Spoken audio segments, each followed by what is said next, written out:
আমি জর্জ এই মুহূর্তে রয়েছে হলো ইটালির ভ্যানিস সিটির সেন্ট মার্কস বাসিলিকা ওই যে আমার পিছনে দেখতে পাচ্ছেন, এটার নাম হলো সেন্ট মার্ক বাসিলিকা। যে এমনি করে দিলে দেখতে পাবে না, আরে ভাই কিছু তো করার নাই, কারণ এই চার্চের যে মাথা দেখা দিলে ক্যামেরা এইভাবে ধরা ছাড়া কোনো উপায় নেই। তো যাই হোক, এটা আমার পিছনে দেখতে পাচ্ছেন সেন্ট মার্কস বাসিলিকা, এটা হলো একটা ক্যাথলিক চার্চ। তো এই ক্যাথলিক চার্চের সামনে দাঁড়িয়ে আপনাদের জন্য ভিডিওটা করা। তো এটা বয়স কত আনুমানিক আমি জানি না, তবে কিছুক্ষণ আগে আমি এটা নিয়ে গবেষণা করলাম। এই বাসিলিকা সেন্ট মার্কস বাসিলিকা চার্চের সামনেই এই ধরনের একটা বেল টাওয়ার রয়েছে, আপনারা দেখতে পাচ্ছেন বিশাল বড় বেল টাওয়ার। এর উচ্চতা প্রায় 100 মিটারের মতো, তো সম্ভবত এটার মাথায় উঠলে সারা ভ্যানিস শহরে আপনারা কম বেশি দেখতে পারবেন। আর এটা হলো এর চারপাশের যে আঙ্গিনা, সেটাও আমি আপনাদেরকে একটু 360 ডিগ্রি ঘুরে দেখাই। এটা আমি hi Lauren, you do working here.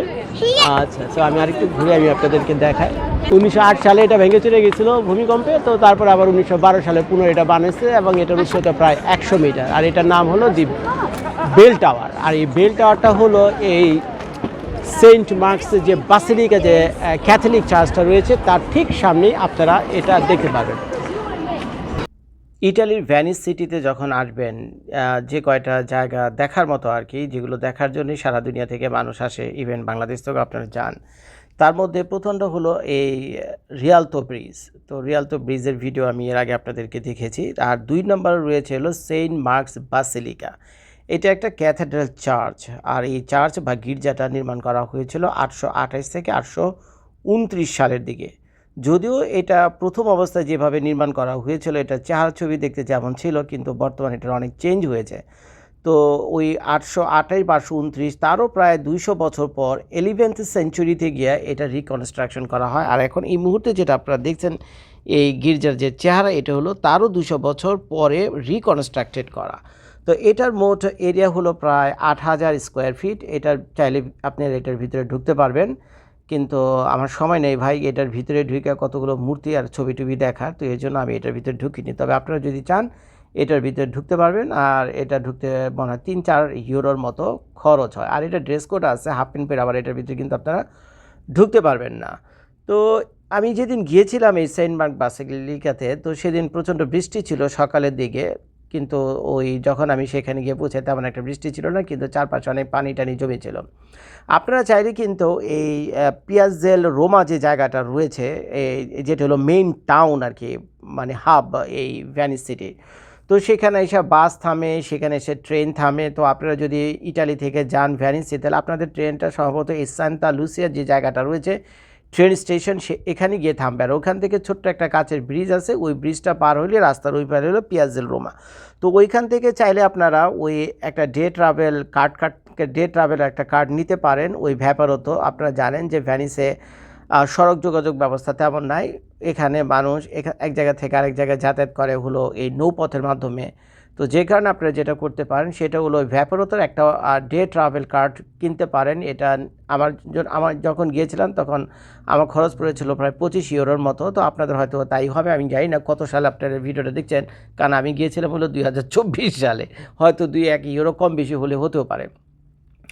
আর আপনারা যদি মনে করেন এই 25 ইউরো খরচ করতে না চান, কিন্তু আপনাদের টার্গেট যদি থাকে রিয়ালতো ব্রিজ এবং এই সেন্ট মার্ক বাসিলিকা দেখার জন্য, তাহলে যেটা আপনারা করবেন সেটা হলো ওই পাশ দিয়ে, খালের পাশ দিয়ে সোজা হাঁটা ধরবেন। তো প্রায় 1 কিলোমিটারের মতো পথ, 1 কিলোমিটার না, সরি ভুল বলছি, 1 মাইলের মতো পথ।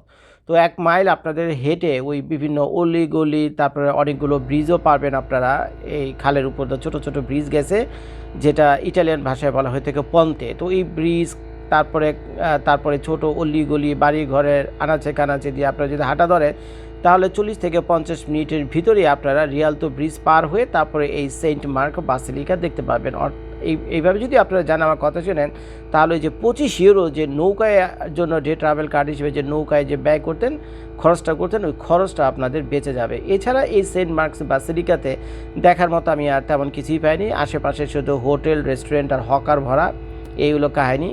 আর ওখানে প্রচুর কবুতর আছে, এগুলো আপনারা দেখতে পাবেন। সামনে যে বিশাল বড় মাঠটা আছে, মানে বিভিন্ন প্রোগ্রামে তারা এটা ব্যবহার করে, বুঝেই যাচ্ছে বিশাল বড় খোলা ময়দান, অনেকটা স্টেডিয়ামের মতো।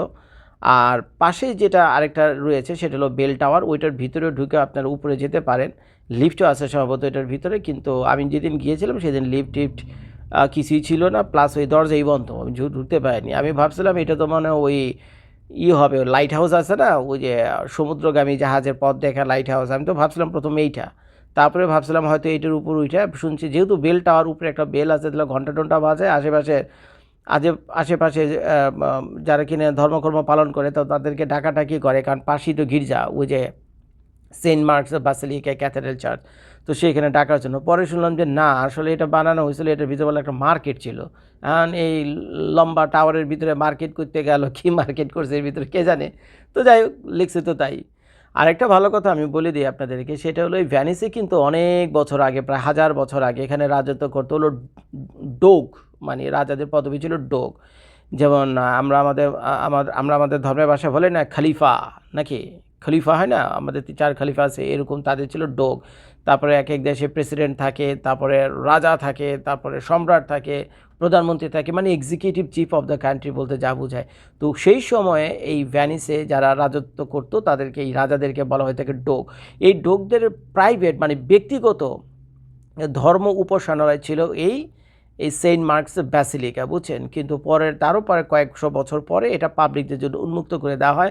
এখন তার ডোগমোগ না, এইসবে ময়রা ভূত হয়ে গেছে, তো যার ফলে এখন পাবলিকরা এখানে ঢুকে আপনার ভিতরে দেখতে পাবেন। চাইলে যদি একটু গডের কাছে গিয়ে কিছু প্রার্থনা টার্থনা করতে চান তো চাইলে সেগুলোর বন্দোবস্ত আছে।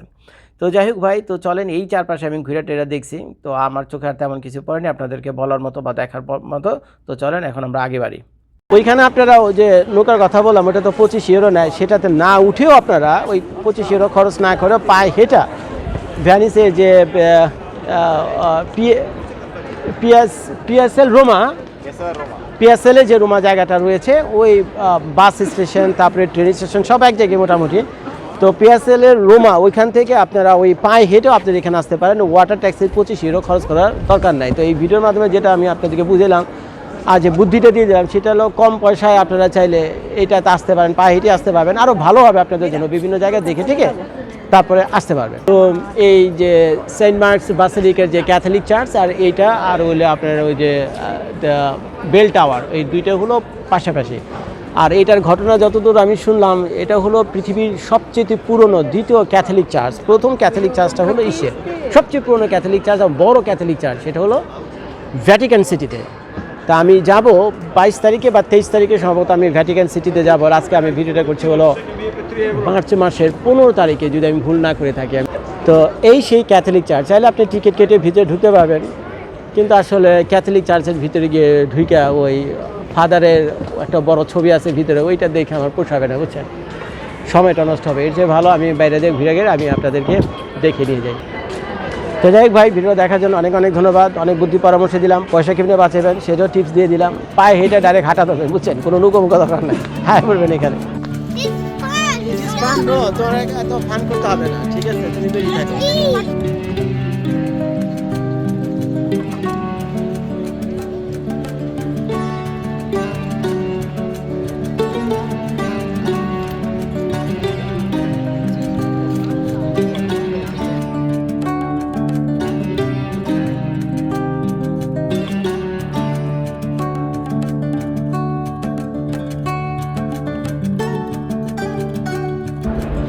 কিছুক্ষণ আগে যে বেল টাওয়ারটা আমি আপনাদেরকে দেখাচ্ছিলাম, এটার অফিসিয়াল নাম হলো লগেটা এ ক্যাম্পেনাইল, আর আমরা এটাকে বেল টাওয়ার নামে চিনি।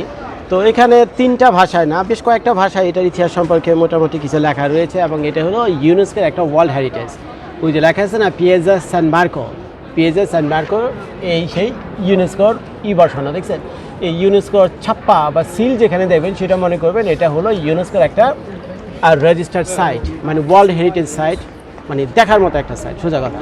তো এখানে ইংলিশে এবং বিভিন্ন ভাষায় লেখা আছে এটার কিছু কাহিনী নিয়ে। তো কাহিনী দেখে যেটা আমি বুঝলাম, এটা নির্মাণ হয়েছিল হলো 1537 সাল থেকে 1549 সালের মধ্যে কোনো এক সময়, 1537 থেকে 1549 সাল।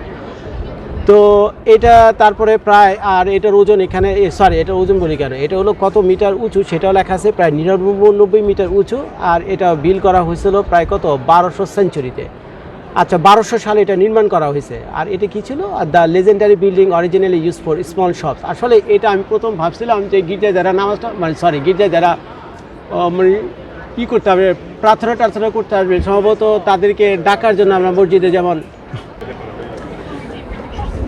যেমন আমার আজাদ দেয় না, তা আমি ভাবছি এই টাওয়ারের উপরে ওইটা তারা ঘন্টা বাজে, মানে সবাইকে জানায় আশেপাশে যা হওয়া তোমরা সাহ। ওই যে পিছনেই তো আছে সেই সেন্ট মার্কস বাসিলিকা, সেই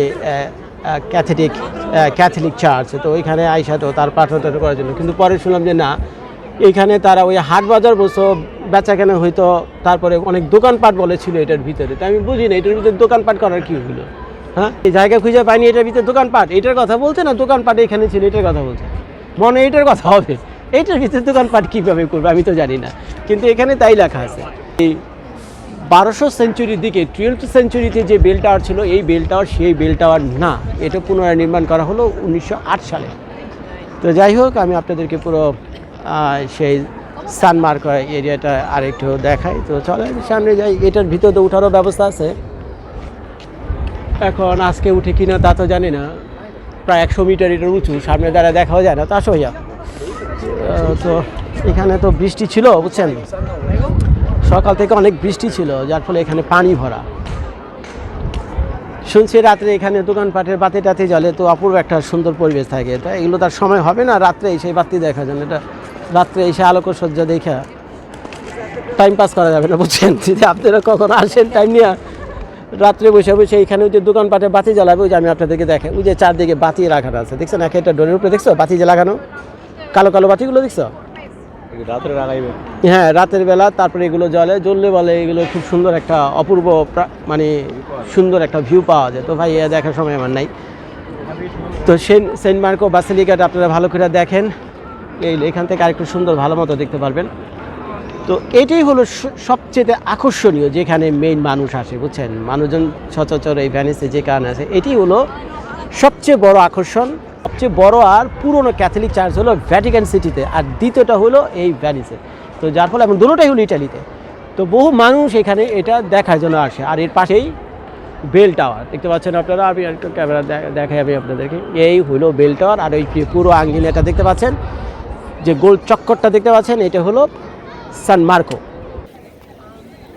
I cannot see you now. I hear. Okay.